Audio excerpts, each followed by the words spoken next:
Sejam bem-vindos a mais um episódio do Por Trás da Marca, o podcast que revela os bastidores reais do mundo dos negócios.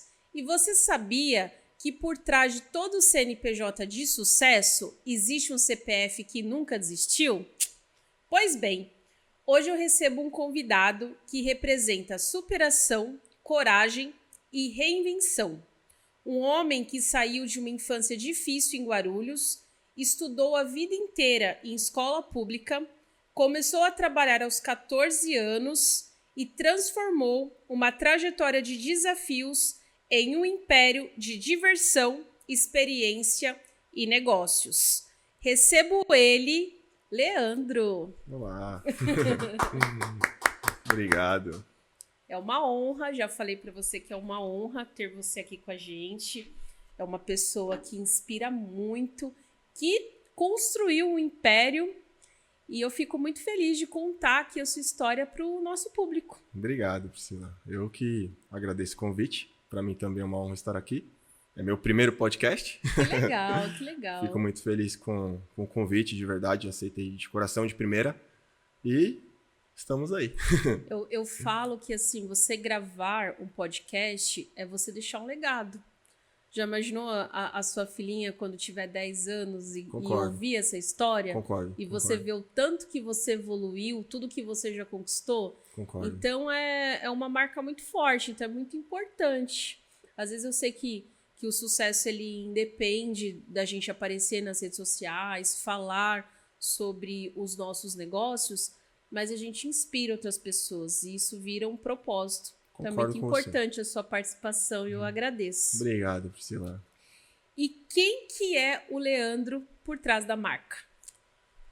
O Leandro é esposo, pai, filho, irmão,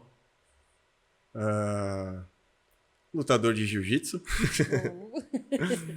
É um cara resiliente, um cara tranquilo, acelerado, mas tranquilo. Tá? Basicamente, sou uma pessoa divertida, sou espontâneo, sou sincero, transparente, acho que isso é muito importante.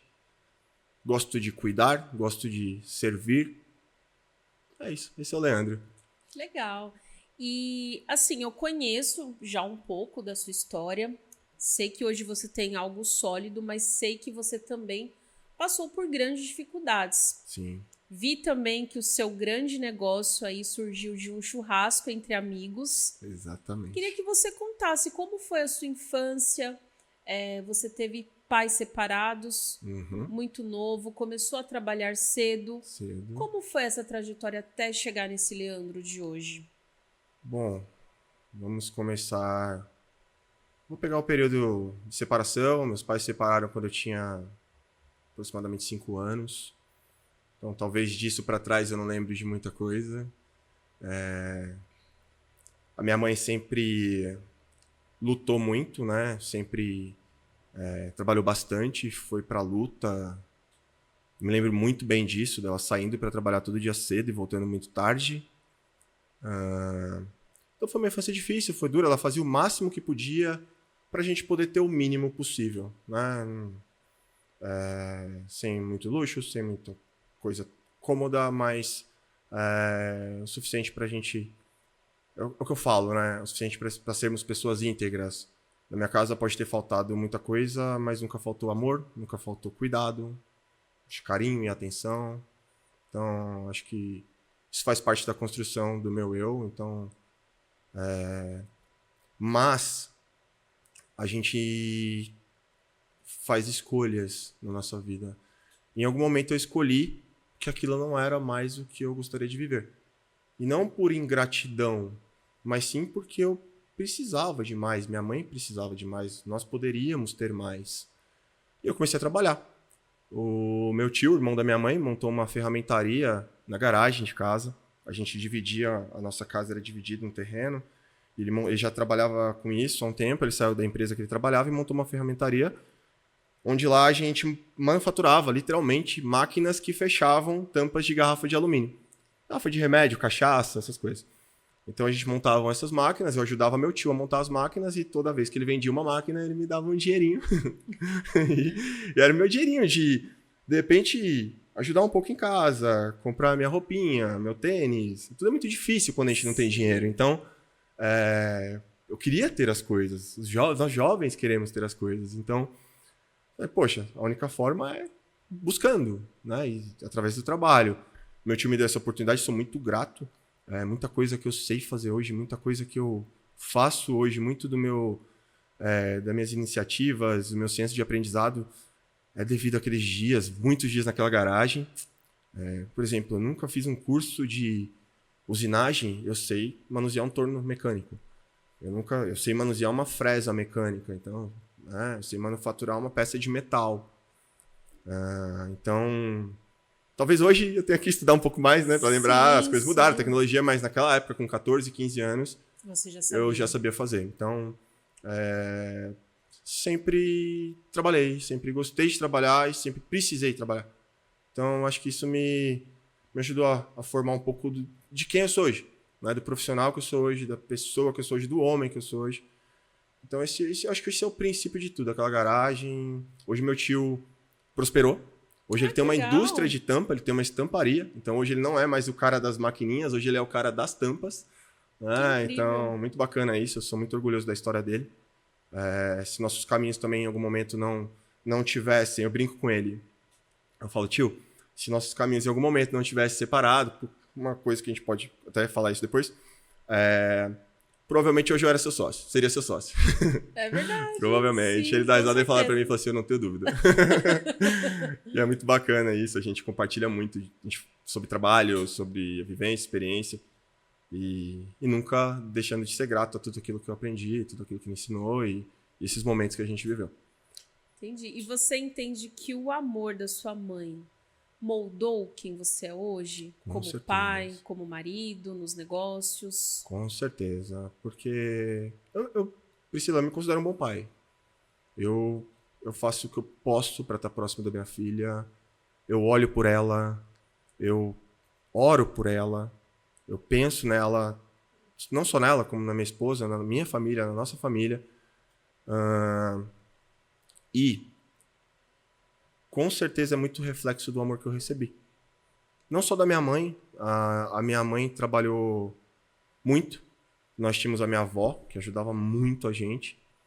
Minha mãe trabalhava, minha avó andava, 3 quilômetros até a nossa casa para ajudar a cuidar da gente. Ou muitas vezes a gente ficava na casa da nossa avó, então a minha segunda mãe mesmo, literalmente. E a gente recebeu muito carinho, muito amor, acho que muito tudo que uma pessoa precisa para constituir um bom caráter. Acho que a base veio forte. Legal, incrível. E como foi, muito cedo, ter que ir para a Bahia por conta do seu pai? Isso, acho que nesse tempo, eu fui para a Bahia com 18 anos. A gente falou aí de 14, quando eu comecei a trabalhar. Nessa fase a gente tem um gap aí, né? Na qual meu pai passou a ser mais presente. Tá? Certo. Não posso deixar de falar isso, porque senão a gente, parece que é um filho sem pai, eu tenho um pai, amo ele. Não, Nós somos muito, muito, muito bons amigos, temos uma convivência ótima. E nesse gap aí, de 14, 15, 18 anos, talvez até por conta, talvez da condição financeira dele ter melhorado, ele quis e pôde entregar mais, então ele se aproximou mais da gente de novo. Fiquei muito mais próximo do meu pai e surgiu um convite de um tio meu que morava no interior da Bahia, região oeste, extremo oeste, longe da praia, longe de tudo, mais perto de Goiás, Piauí, Tocantins do que propriamente de Salvador, né? Que é uma referência que a gente tem quando fala Bahia, pensa praia, só água de coco. Sol tinha, né? Bastante. E meu pai recebeu esse convite para um negócio lá com meu tio, e meu pai topou. E me chamou para conhecer, simplesmente vamos passear lá na Bahia, para você conhecer. E eu falei, vamos, tava de férias da escola. Aliás, mentira, eu tinha terminado já o colégio, eu tava naquela de, o que eu vou fazer da vida agora? Aí eu falei, vamos passear. Chegou lá, ele falou assim, eu queria que você ficasse aqui. E ele me mostrou um futuro possível. E aí eu olhei tudo que eu vislumbrava lá atrás. Pô, eu vou conseguir ajudar minha mãe, eu vou conseguir melhorar de vida com isso, eu vou conseguir fazer tudo. Eu vou conseguir buscar. Tudo aquilo que eu pensei de futuro, Eu comecei a entender sobre propósito. Foi nessa fase. Já desde cedo. Desde cedo. E eu fui pra lá, onde eu permaneci por 11 anos. Onde, muito provável, lapidou o homem que eu sou hoje. Lapidou o empresário que eu sou hoje. Eu tive... Como é que eu posso te dizer? Mas eu tive algum certo poder. Não tô falando de grana, mas de... a gente, em um certo momento, a gente tinha uma empresa lá e eu tinha 25 anos, 26 anos e eu gerenciava mais 100 homens. Nossa. Porque era uma empresa voltada para o agronegócio. A gente plantava árvores, eucalipto, a gente trabalhava com silvicultura. Então eu tive esse poder, como eu posso dizer, essa responsabilidade e de repente eu precisei amadurecer. Então eu precisei entender quem era o Leandro, o que o Leandro tinha que fazer, e foi nessa fase que eu acho que teve aquela transição de jovem para um adulto responsável, talvez um adulto homem. Vou falar o português correto, um homem que já pensava em prover, que já pensava... Não quero dizer que eu não aproveitei, eu aproveitei meus 18 anos, até meus 25 foram intensos. Eu morava na Bahia. Eu ia falar, era carnaval todo dia. Foi intenso. Amadurecer muito rápido, nesse sentido de trabalho, de sustento. Sim, sim. E nessa fase foi assim, foi uma virada de chave na minha vida. Eu vou por alguns outros motivos eu acabei voltando para São Paulo e alguns desacordos, alguns negócios que em um certo momento eu também quis me emancipar e ter meu próprio negócio. Fiz devido à minha idade, talvez, muita inexperiência ainda, más escolhas, né? Sim. E acabei tendo que voltar para São Paulo para me restabelecer, me reerguer, me reinventar, enfim, né? Ressurgir. Só que eu cheguei aqui outra pessoa. Eu saí daqui um menino e eu voltei para São Paulo um homem pronto para encarar essa selva de pedra, pronto para encarar essa loucura. Mas você sempre teve essa mentalidade empreendedora? Cara, eu acho que na minha vida inteira eu busquei poucos empregos. Eu sempre quis fazer alguma coisa. Sempre foi criativo? Época de moleque, sei lá, em vez de comprar o pipa, eu comprava vareta, folha, cola e eu fazia o pipa. Eu fazia meu pipa, fazia 10 pipas e eu fazia um pra mim empinar e 9 pra vender. Legal. Então já vem desde cedo. É isso. A molecada queria fazer carrinho de rolemã, eu ajudava a fazer pra ganhar o meu. Então sempre tinha sempre teve um espírito empreendedor, assim, de certa forma, ou de ter o meu próprio negócio. Talvez eu acho que eu vou usar uma palavra para colocar em prática, acho que, o meu instinto de liberdade. Então, sempre quis ter certa liberdade. Óbvio que eu tenho certeza que eu teria me dado bem se eu tivesse seguido uma carreira numa empresa, porque eu sei profissional que eu sou. Mas provavelmente eu não teria colocado o meu senso de liberdade, as minhas ideias adiante, enfim. Eu tenho a cabeça um pouco meio louca, assim, eu penso muito, muito em tudo ao mesmo tempo, então não sei até onde isso teria chegado em outro lugar. Sim. E eu sei que aqui, fazendo o que eu me propus, entregando o meu propósito de vida, porque eu tenho, eu acho que eu consigo pôr isso para rodar. Legal. E você nunca ficou com medo? Porque, assim, hoje tem muitas pessoas que deixam de empreender, né? Trabalham como CLT por medo. Ou talvez até por uma segurança. Uhum. Chegou a passar isso na sua cabeça ou não? Nunca passou? Olha, Priscila, a gente, como empreendedor, a gente é refém do medo. Só que é engraçado como isso não... A gente é refém do medo, mas a gente nunca deixa de fazer. Sabe? Esses dias eu tava falando com minha professora de inglês e ela me pediu um conselho. E eu falei pra ela, apenas faça o que você tem que fazer. Você sabe o que você tem que fazer. Então, faça. O segredo, óbvio, você pode errar, pode não dar certo, mas se você não fizer o que você tem que fazer, você não vai sair do ponto 0. Para chegar no ponto 1, ou do A para o B, você tem que dar um passo. Então, apenas faça. Né? Eu falei para ela, Ju, faça o que você tem que fazer. Apenas faça. O que vai acontecer depois do primeiro passo, cara, aí entra como você vai lidar com isso. Sabe? Mas dê o primeiro passo. Vá, faça.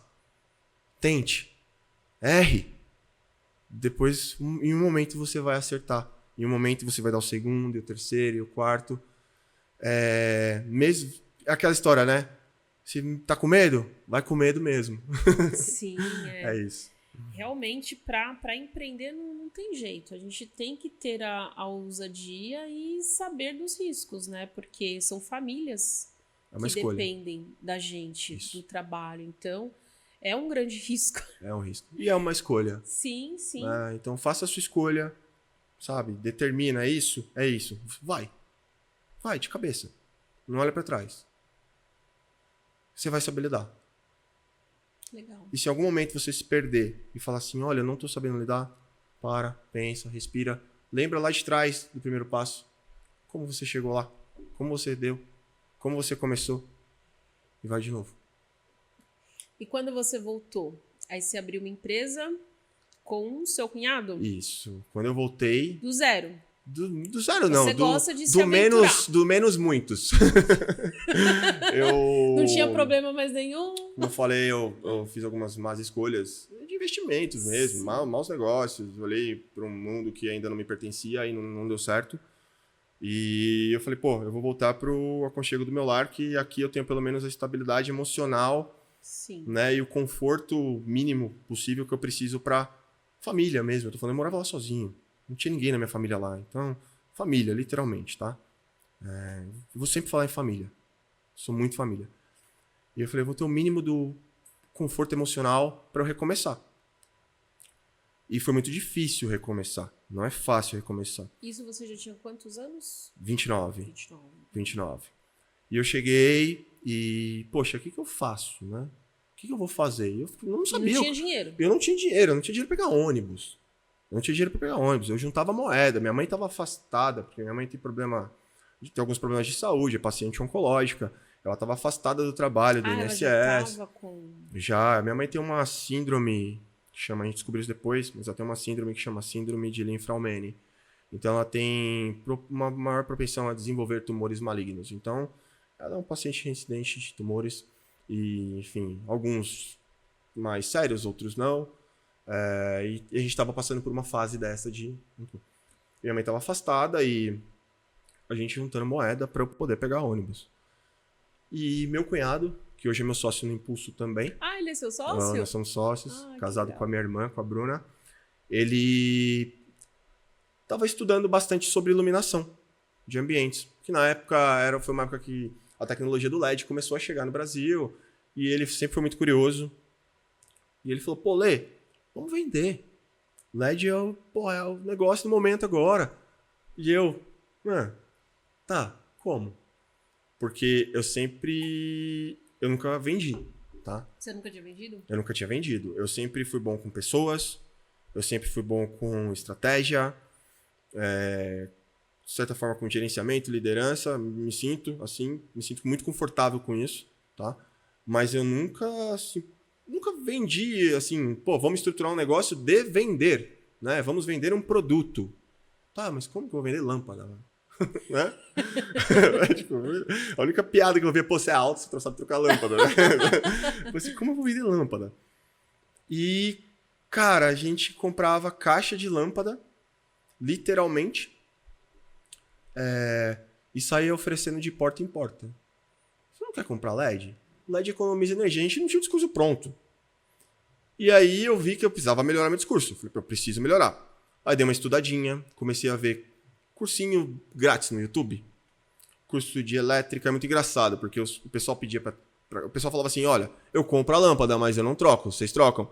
Eu falava, velho, se eu pagar um eletricista, eu não vou ganhar um centavo. Eu preciso ganhar dinheiro, sabe? Não ia sobrar nada se eu pagasse o eletricista. Falei, vou assistir um curso de elétrica no YouTube e eu vou trocar a lâmpada. E aí eu comecei a ver cursinho e eu comecei a trocar. Não, você instala? Instalo. Quem instala pra você? Eu instalo. Eu com a minha escadinha de ônibus, debaixo do braço, e eu instalava as lâmpadas. E aí, tem histórias bizarras, né? Eu vou compartilhar uma, assim, não é trágica. Bastidores, tem que ser bastidores. Meu, essa é bem bacana. E essa eu conto. Eu tinha um celular, que é o celular que eu trouxe da Bahia, era um celular muito ruim. E em um momento ele caiu na água e queimou. E eu fiquei sem telefone. Eu falei, cara, como que eu vou vender? Como que o cara vai me ligar e precisa de lâmpada? E eu não tinha grana pra comprar um celular.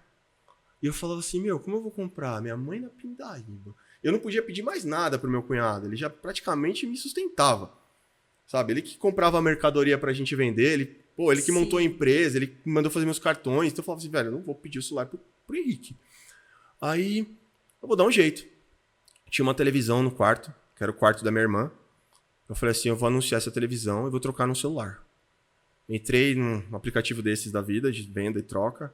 Anunciei, falei assim, ó, vendo por tanto ou troco por telefone. Troco por telefone. Cara, aí um cara falou assim, olha, eu tenho um celular aqui XPO aí, qualquer um. Quer trocar? Aí eu, quero. Funciona? Não, funciona, garanto e tal. Beleza. Peguei um saco de lixo de 100 litros, coloquei a televisão lá dentro. Peguei um ônibus. Só que ele queria me encontrar no metrô Itaquera. Só que quem precisava do celular era ele. Sim. Eu falei assim, eu vou. Botei a televisão, fui assim, engoli a vergonha, a coragem, né? Meti a cara, a coragem, engoli a vergonha, engoli o ego, o orgulho. E falei assim, vambora, preciso do celular. É o único jeito. Hoje é o único jeito. Então eu preciso hoje. Então eu vou resolver hoje do jeito que eu posso. Botei o celular, a gente dá muita risada eu e minha mãe, porque minha mãe tava na casa da minha mãe nessa época. Peguei um saco de lixo, coloquei a televisão e saí. Eu andava, tipo, uns 500 metros até o ponto de ônibus. Andei com a televisão debaixo do braço. Peguei o ônibus, desci no metrô Penha, peguei o metrô até Itaquera, encontrei o cara lá. Ainda teve sorte que não era golpe, né? Muita sorte. Aqui, alguns anos atrás, ainda era mais tranquilo. A gente testou a televisão no metrô, na tomada do metrô. E funcionou, beleza, cara, saí com o meu celular. E assim, cara, tipo, um pouco envergonhado no começo de estar com uma televisão, um pouco constrangido de estar ali passando por aquilo, mas o sentimento de vitória quando o meu celularzinho funcionou, eu botei meu chip e ele funcionou, e eu falei assim, agora eu posso vender de novo? E eu comecei sem parar. E eu falava, pô, agora o que eu preciso? Eu preciso comprar um carro, né? Preciso comprar um carro porque não dá pra vender a pé, de ônibus, como que eu vou entregar? Tinha que ficar pagando entrega também. Deixa eu vender uma geladeira aqui de casa. Quase. Olha, só não foi a geladeira porque realmente a gente vendeu um carro da minha mãe para pagar parte do tratamento, a gente estava na Pindaíba, não dava para comprar outro carro ainda. E aí eu falei assim, vamos a pé por enquanto. Comecei a rodar, pegava uma avenida, eu falava assim, olhava e falava, é grande. Não importa quando é grande, tem comércio, vou bater. Saí andando, tentava vender, aí fiz umas vendinhas e tal. E eu comecei a alugar um carro ou outro para visitar clientes. E aí, né, só quando eu precisava fazer uma visita, eu ia de carro alugado. Para aquele momento era mais conveniente, era uma relação de custo, tinha uma relação de custo-benefício melhor. Depois, eu precisava... eu vendia muito para comércios pequenos, então eram vendas pequenas. Eu precisava escalar um pouco mais, precisava vender mais.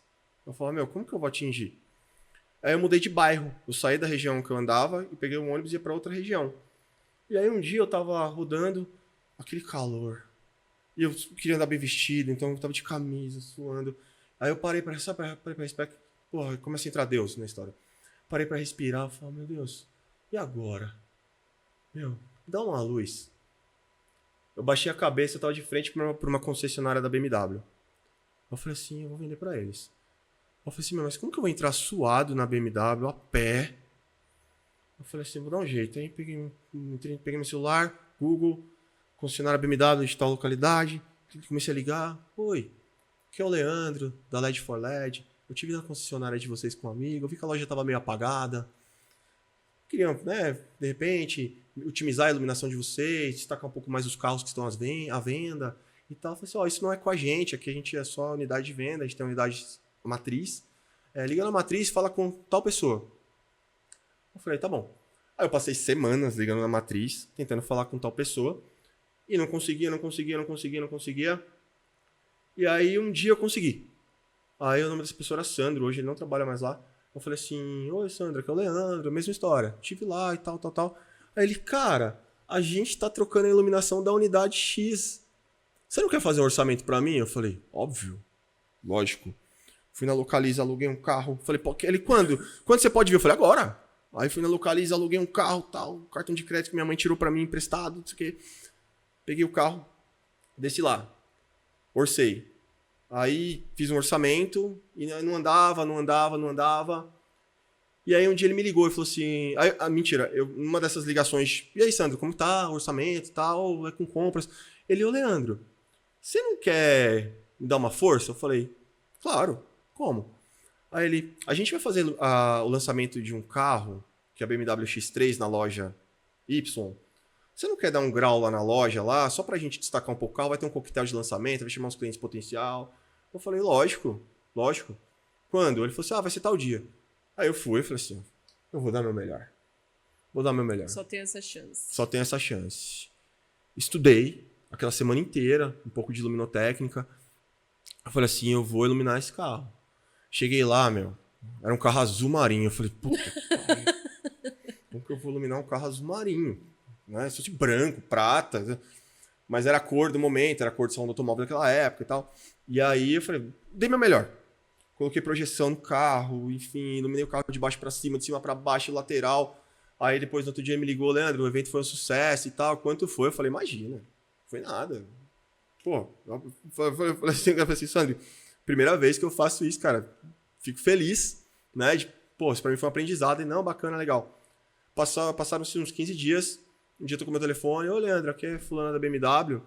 Tô te ligando pra pegar os dados da sua empresa. Eu queria te homologar fornecedor. A gente tá com alguns orçamentos. A gente queria que você fornecesse pra gente. Aí eu falei, nossa. Aí eu peguei e fiz todas as concessionárias da rede Austin da BMW. Aí eu peguei minha apresentação e pum, botei BMW. Aí foi. Aí da BMW foi pra Vessia, o primeiro frigorífico gourmet do Brasil, dentre outras indústrias e fábricas. Aí eu comecei a estudar um pouco mais eficiência energética dentro da iluminação, comecei a oferecer planos industriais de ótimos break-evens, né, para investimentos a longo prazo, para economia de energia, eficiência energética, planos de 5, 10, 15, 25 anos com redução de consumo. E aí foi. Nesse momento, a gente estava vivendo um bom momento. E um dia em uma obra,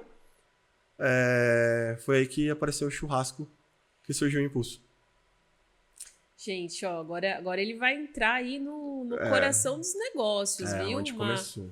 Uma empresa a nível nacional, a Impulso Parque. Vocês viram que não é qualquer um que vem aqui no Por Trás da Marca. Imagina. É muito legal. Conta um pouco como foi tudo isso, como surgiu. O Impulso, nós somos 5 sócios, 5 amigos. Amigos do nível 1 é padrinho de casamento, outro isso, então já éramos amigos antes. Uhum. E aí, um dia eu tava numa obra da LED for LED com o Henrique, meu cunhado, meu sócio. E a gente tava numa obra e falou, vamos almoçar no restaurante do pai do Neto, que é um dos nossos sócios. E o Neto passou lá. E falou, vamos no churrasco ali com a gente e tal. E a gente tava vindo de obra. Por mais que a gente tava num momento legal da empresa, a gente ainda colocava a mão na massa. Eu sempre fui de colocar a mão na massa. Eu gosto, é de mim. E aí, a gente tava todo sujo, sabe? Falei, beleza, vamos não. E aí o Neto ligou, não vamos. Ele ligou e falou assim, esqueci tal coisa aí no bar. Você pode deixar aqui pra gente? Tá bom, caminho eu deixo. A hora que a gente chegou na porta, não, entra, e começa, o dono do churrasco, não, entra, todo mundo amigo e tal. E estavam os nossos amigos, o Rogério, o Roberto e o Neto, que são nossos sócios hoje.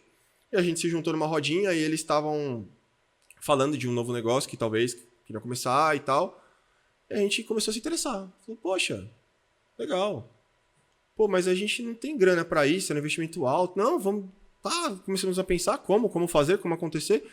A gente marcou um almoço e desse almoço surgiu o vamos fazer.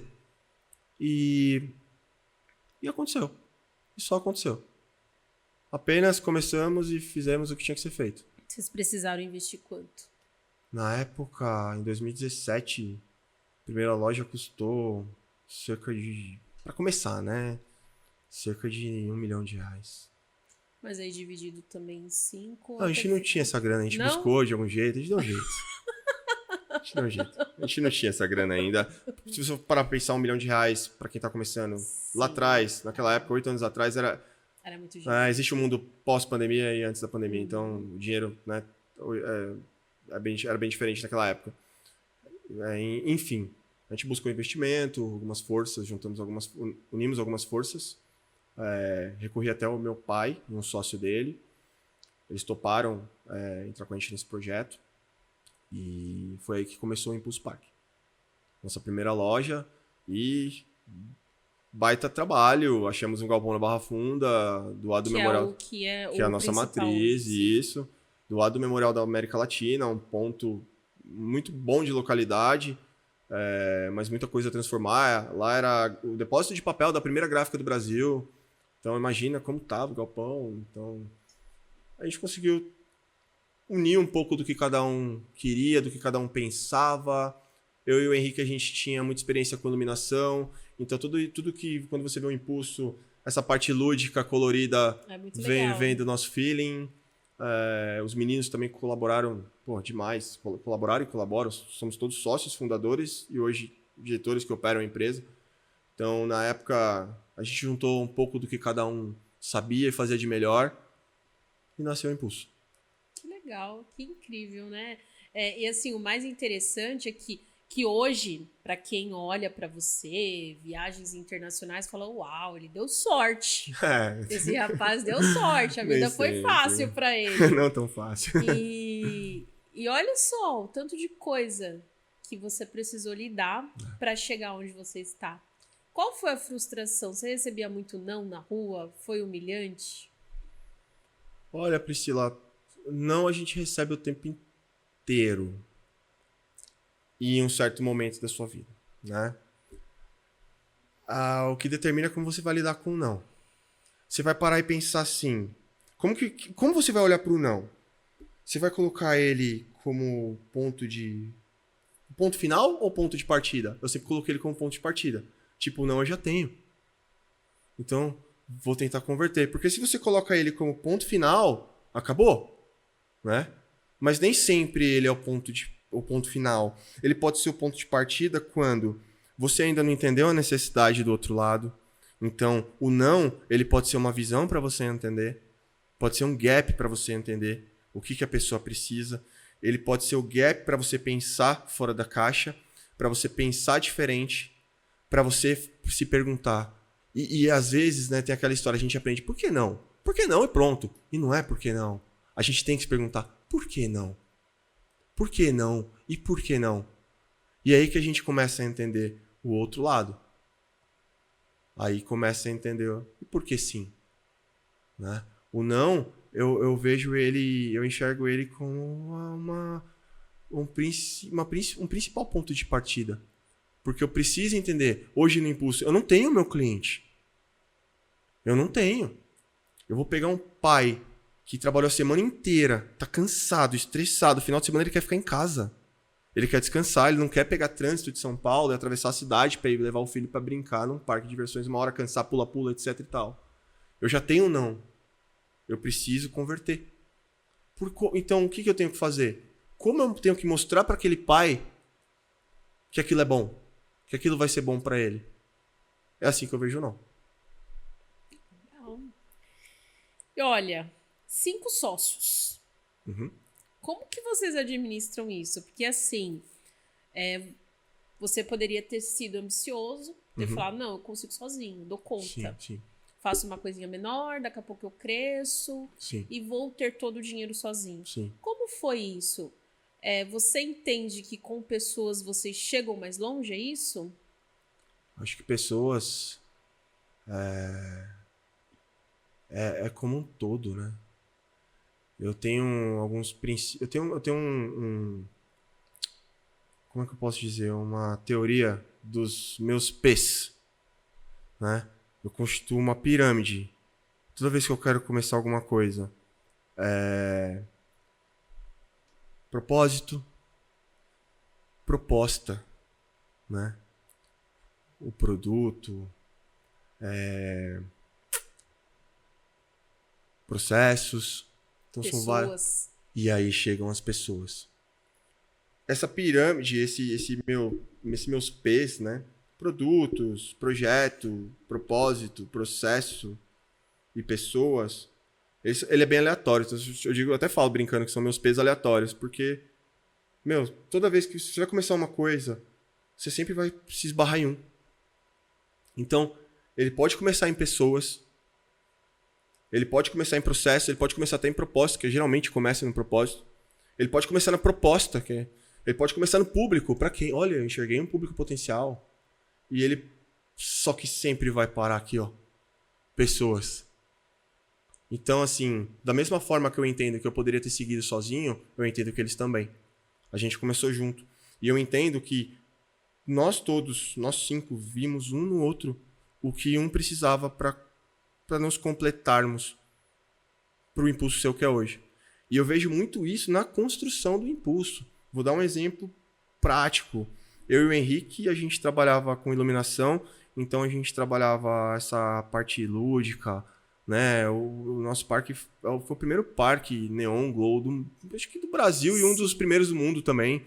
Eu sempre gostei muito como eu trabalhei dentro da arquitetura há muito tempo, com a LED for LED, então eu sempre gostei muito de coisa de arte, então eu reuni elementos artísticos, eu reuni artistas lá que pintaram as paredes do Impulso, o Ricardo Munhoz fez os quadros do The Voice Brasil, é bem renomado, conhecido. Eu juntei um pessoal que fazia uma arte urbana, então a gente tinha uma pegada meio street no começo, que era o pessoal da Teia Urbana, o Felipe. Então eu comecei a juntar tudo um pouco da arquitetura ali. O Henrique, muito nerd da luminotécnica, então conseguiu também mostrar tudo aquilo que é a parte lúdica do Glow.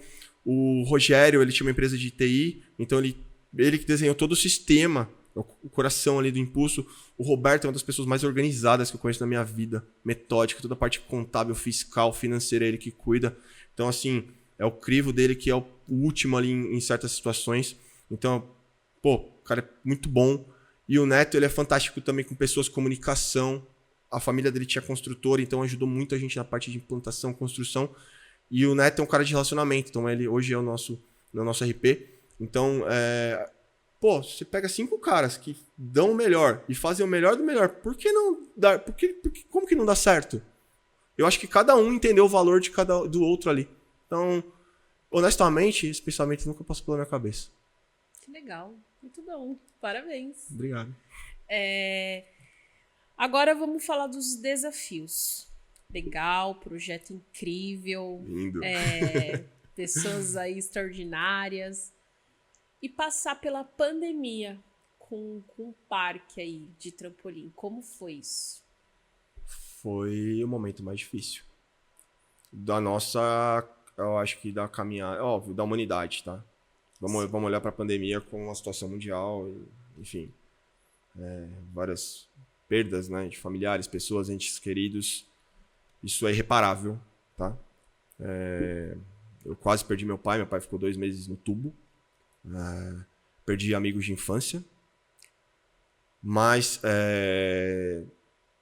sou muito solidário às pessoas que perderam os entes familiares queridos. Eu não tenho esse sentimento, não sei o que é. Então posso imaginar, mas acho que só quem passou por isso, né, sabe o que carrega. Então sou muito solidário a isso. Então antes da pandemia para os negócios, a pandemia para a humanidade foi catastrófica, né? Bom, para o Impulso Park, eu acho que para todo mundo do segmento de eventos, a gente foi o último segmento a abrir, né? A gente ficou literalmente 1 ano e meio parado. E no meio da pandemia a gente teve um incêndio na nossa matriz. Teve um curto-circuito. E naquelas fases, né? Vai fase vermelha, laranja, vai e volta. Pode abrir 50%, pode abrir 30%. A gente precisava faturar alguma coisa. 1 ano e meio fechado, sem faturar R$1. Aquela dificuldade, o patrimônio indo embora, o dinheiro indo embora, as dívidas aumentando. Enfim, a gente mantendo os funcionários, a gente não mandou ninguém embora, a gente não demitiu nenhum colaborador da empresa. Por quê? Tem todos os lados. O lado humano, são famílias, necessitam, a gente, né? Enfim, precisam do trabalho. A gente tinha notícia de que a cada 15, 20, 30 dias ia reabrir. Então, como que eu mando né? Pô, demite todo mundo e treino uma equipe de novo. Como é que fica essa galera? Imagina a confusão mental, o que eu faço? E a gente resolveu manter. Tínhamos, eu lembro do Roberto, né? Um fluxo de caixa ali consistente pro nosso tamanho naquela época. E a gente conseguiu manter essa galera. Teve a medida provisória do governo daquela época, ajudou a gente muito. Porém, a nossa organização, que eu acho que fez a diferença. Mas foi um ano e meio parado, fechado e literalmente acordando todo dia às 7 horas da manhã, assistindo o telejornal, sentado na frente da televisão, meu pai no tubo, minha mãe com câncer de novo.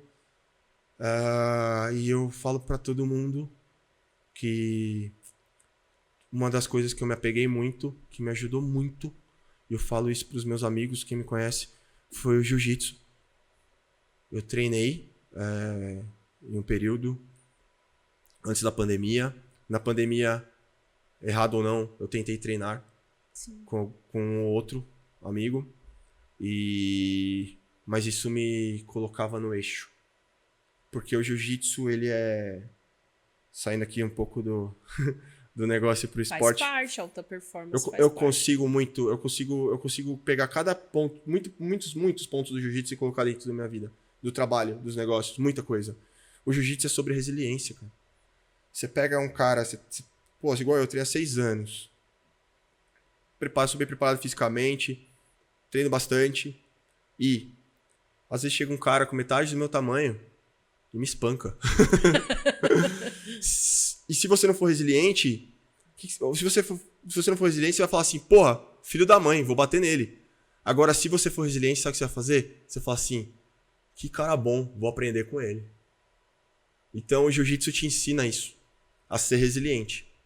A dar os 3 tapinhas ali, ó.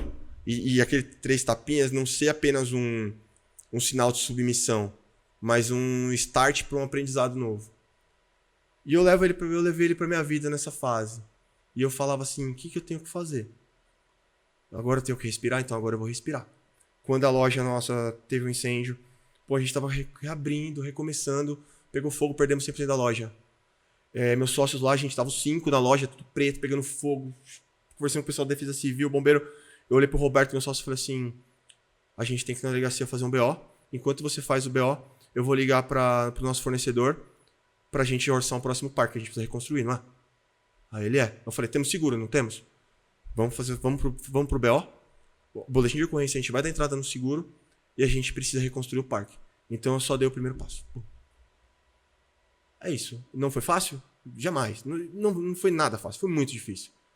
Mas é como você lida com a situação.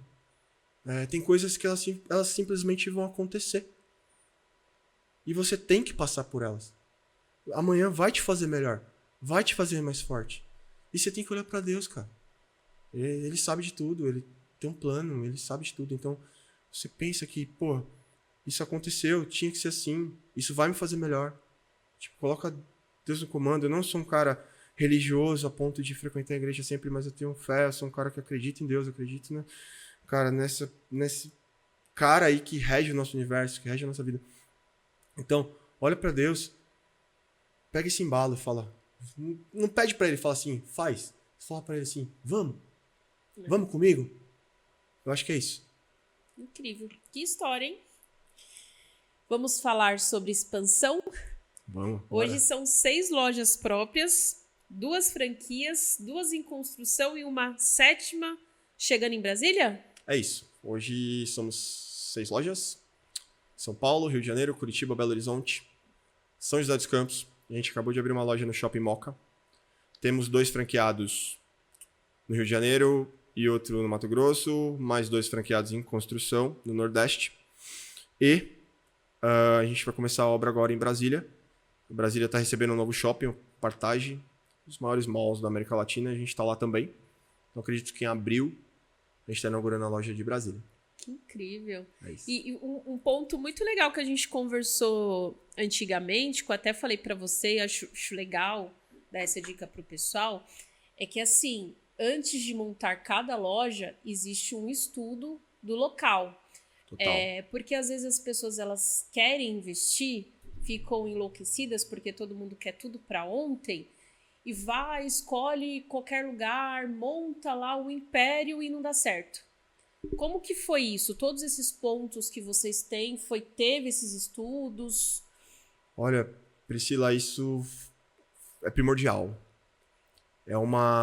E isso também, existe dentro disso uma curva de aprendizado, pelo menos pra gente, tá? Vamos lá, eu abri São Paulo. Em São Paulo, eu praticamente não tinha concorrência. O Impulse Park foi um dos pioneiros no segmento de parque de trampolins do Brasil. Nós fomos a primeira loja desse porte do Brasil. A nossa rede social é a maior do mundo de trampolim parks, tá? No segmento de trampolim parks. A gente é referência lá fora.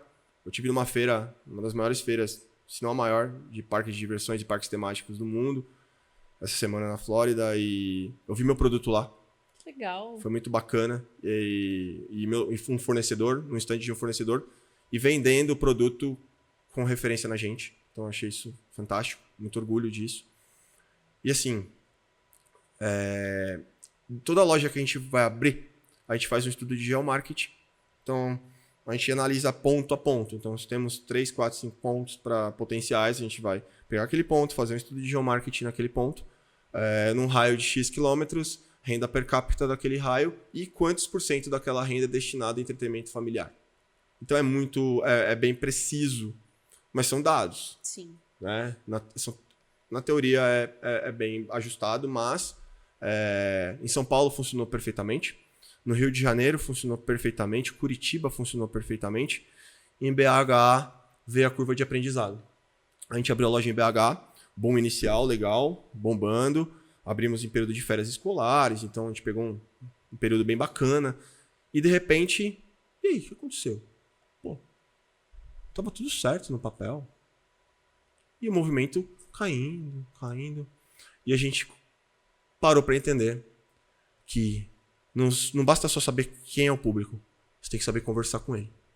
Aí quando a gente conseguiu começar a conversar com o nosso público, a gente voltou a ser Impulse Park em BH. Porque cada localidade tem o seu costume regional, tem a sua maneira de se comunicar. Então não adianta você achar que você vai abrir uma loja em São Paulo e vai se comunicar da mesma forma com o carioca, com o curitibano, com o mineiro, com o baiano, o brasiliense. Você não vai. Você tem que entender como as pessoas se comunicam, como o seu público conversa. E você tem que saber conversar com o seu público. Então, isso pra gente foi uma curva de aprendizado. E as coisas em BH, elas, óbvio que começaram a andar dentro do esperado, depois que a gente aprendeu a se comunicar e não somente entender quem eram as pessoas e a capacidade delas. Legal. Gente, ó, é tanto assunto, tanta história, que eu nem agradeci aqui aos nossos patrocinadores. Vou agradecer aqui a Vértice AEC, uma empresa especializada em regularização diária de imóveis. Você que é construtora, incorporadora, é uma empresa referência no estado de São Paulo. Temos a Fusion, administradora de condomínios, ela também é referência em todo o estado de São Paulo, atende fortemente em Guarulhos. E você que precisa de uma gestão precisa, de um acompanhamento próximo, é com a Fusion. A FTP Contábil, que é a sua contabilidade aí que vai ser parceira nos seus negócios, não apenas aí uma contabilidade para enviar guias de impostos, folha de pagamento e caminhar lado a lado com o empresário. E temos aqui o nosso Doce Amor Festas, que prepara esse cafezinho aqui especial todos os podcasts, com pãezinhos aí maravilhosos de mandioquinha recheados. Muito obrigada, Jaime, pelo carinho. Vamos lá? É bastante assunto. Legal. E a escola de jiu-jitsu? Que ele também é um dos donos aí de uma grande escola em Guarulhos, que saiu de 33 alunos para 160 alunos. Uhum. Você participou desse projeto? Como é que foi isso? Isso. Eu treinava nessa escola, né? E em um certo momento, essa escola precisou se mudar. Íamos perder a bandeira da escola, que é a Templo Jiu-Jitsu, do mestre Jurandir Vieira Conceição. E em um momento a gente precisava mudar a escola. Eu treinava lá. E um dos alunos, que era o Gustavo, 2 dos alunos, o Gustavo e o Bruno, a gente sempre se identificou muito com a filosofia da Templo. Então, eles queriam manter a bandeira da Templo dentro do jiu-jitsu ali, dentro da academia, da escola. E eles, primeiro conversaram com o nosso mestre, né, com o Luizão, e, o que você acha, Luizão? Já que o senhor não vai mais manter a bandeira, a gente gostaria de manter, a gente se identifica muito com a filosofia. E conseguiram, conversaram com o mestre Jurandir e mantiveram a bandeira. Só que começaram uma academia, um modelo mais simplório, né? Era um início de tudo, era um passo ali do zero. E era uma academia bem pequena, um tatame bem pequeno, só 30, 40 metros quadrados. E eu treinava lá, nunca abandonei, nem meus parceiros de treino, nem a minha equipe, não por bandeira, nem pelo ambiente. Aquilo era bom pra mim, eu sempre me identifiquei com aquilo, com as pessoas. E em um momento eles falaram, poxa, queria expandir. Eu falei, poxa, eu topo se vocês quiserem. E a gente tem o Anderson também, que ele é professor lá da escola e ele também foi convidado por eles. E nos unimos, os 4. A gente sempre treinou muito junto, então a gente sempre teve muita afinidade. Sempre fomos muito da filosofia. Nós éramos assim uma meia dúzia de alunos do nosso mestre Luizão. Eu, o Anderson, o Bruno, o Gustavo, o Thiago e o... Vou falar o apelido dele, o Linguiça. Então a gente era os 6 alunos dele ali. Não eram preferidos, mas eram os que mais treinavam. Era a nossa panelinha ali. E a gente resolveu, na verdade, seguir com o legado do nosso mestre. Então, falei assim, vamos montar uma academia legal dentro da filosofia. A gente frequentava muito a Matriz aqui no Brooklyn. E falou, vamos tentar manter. E a gente reformou, alugamos o prédio lá e a gente fez uma academia mais bonita, mais legal. Só que também não adianta também, né, só enfeitar o pavão, né? Você tem que mostrar. Uhum. E a gente preza muito lá a filosofia de vidas transformadas. O nosso CNPJ é Vitra.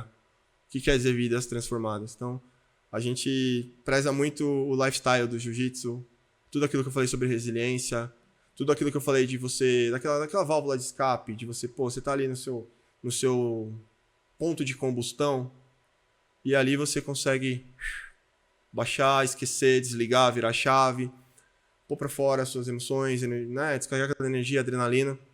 Então a gente preza muito o lifestyle. E com esse discurso, com esse diálogo, com essa filosofia e aplicação nas aulas, hoje a gente conseguiu levar, provavelmente, a gente está com 160, 170 alunos. Não tínhamos aulas infantis, hoje a gente tem uma turma de 25 crianças entre 5 e 9 anos, e uma turma juvenil de 10 a 16, de aproximadamente 30 crianças também, jovens. Legal. Fora os adultos. Estamos seguindo, é só o início, a gente pretende expandir. A gente está sempre em contato com o nosso mestre, com o Jura, com a Templo, com a Matriz. A gente entende o propósito também deles, é o mesmo que o nosso. A gente está seguindo junto e é isso. O Jiu-Jitsu é uma escola para mim também. Não só de artes marciais, mas de vida, de filosofia, de atitude. Como, repito, eu consigo colocar tudo do tatame na minha vida. Desde o respeito, hierarquia, resiliência, aquela macetada no ego, sabe? Tipo, pega o seu ego, pisa, construção de caráter, valores. Estratégia, xadrez humano, né? Coloco tudo isso na minha vida e o jiu-jitsu, a escola, a Templo Guarulhos, pra mim é tipo a segunda casa. Não é só um negócio. Eu treinei uma vez, viu? Realizei o sonho do meu marido. E aproveito pra reforçar o convite pra treinar de novo. Mas aí disseram que a unha tava muito grande. Eu falei, ai, Jesus amado, minha unha, faço minhas gravações, o que eu vou fazer? Vou ter que reduzir minha unha toda. Olha, eu chamei a Erika, minha esposa, também. Ela falou assim, tem que cortar a unha, amor. Eu falei, tem. Ela, amor, não. Aí eu tô nesse dilema. Mas eu gostei muito, porque assim, eu perdi muita caloria. Uhum. E é uma coisa assim que você perde automático, porque você tem que fazer. Você não tem outra saída. Não tem. Você tá com outra pessoa ali, você vai fazer o quê? Não vou me esforçar? Não. Ele te impõe, ele te impõe, ele te então, coloca... Assim, eu é muito mental, né? Eu falei, muito mental. Eu saí pingando, nem o meu treino saiu pingando assim? É muito legal. Pô, Porque tem treino... porque eu tava com outra pessoa, eu também estava comprometida ali a entregar o melhor pra outra pessoa que tá ali comigo. Então eu não podia fazer qualquer coisa, fazer corpo mole. É isso. Você vê a relação de pessoas no jiu-jitsu, meu, o material humano é o principal ferramenta, né? Sim. Então, a gente tem que cuidar da gente, cuidar do nosso parceiro de treino, da integridade física, até da mental. A gente, pô, quantas noites a gente ficava batendo papo ali depois do treino, o Thiago, o Gustavo, o Anderson. E a gente não tava só batendo papo, dando risada, a gente tava ali de verdade, cuidando um do outro. A gente já desabafou muito ali um pro outro, a gente já trocou muito, experiência, né? a gente já se ajudou, é demais. Eu sou muito grato ao que o jiu-jitsu fez na minha cabeça, na minha vida, aos meus amigos de treino, meus primeiros... O Gustavo foi meu primeiro professor, o Thiago foi um dos meus primeiros coaches de aula, sou muito grato também. Cara, eu lembro disso. O time ajudou muito, muito, foi uma muito, fase muito. bem legal. Bacana. Sou grato aos meus amigos e companheiros. Que bom. E antes da gente finalizar aqui esse episódio, que ficou muito bom, viu? A gente tem um quadro fixo, não sei se você viu, esse quadro fixo que eu tenho, que chama Por Trás da Porta. Vambora! Vambora! Leandro, hoje você reviveu sua história. Como foi isso de ver aonde você chegou? Qual o sentimento foi de reviver tudo? Olha, Priscila, muitas vezes eu segurei a emoção, assim, tipo, eu sentia vindo do estômago, eu falava, não, tô falando, vou me concentrar. Mas é uma sensação boa. E não é. E de vitória. E não é vitória financeira, cara. Eu não tô falando de. Pô, achei isso aqui demais. A gente não falou de dinheiro no momento. A gente falou de propósito, a gente falou de pessoas, a gente falou de incentivo de vida. Cara, achei demais. Foi emocionante a sensação de vitória, caraca, olha, que legal. A gente tava conversando antes de bastidor sobre legado, o que a gente entrega. Tô muito feliz de alguma forma poder somar e poder entregar alguma coisa, alguma motivação, uma história bacana para compartilhar. E eu sou muito grato pela minha história de vida, sou muito grato à minha família, minha esposa, minha filha, meus pais. Cara, tipo, hoje eu me vejo numa fase, além de qualquer outra coisa, realizado como ser humano. Acho que é isso. Legal, que lindo. Estar aqui colocando isso para fora faz enxergar isso também. E não deixa de contar a sua história. É que nem a gente fala, às vezes a gente coloca a cara ali nas redes sociais, se expõe, mas tem um propósito.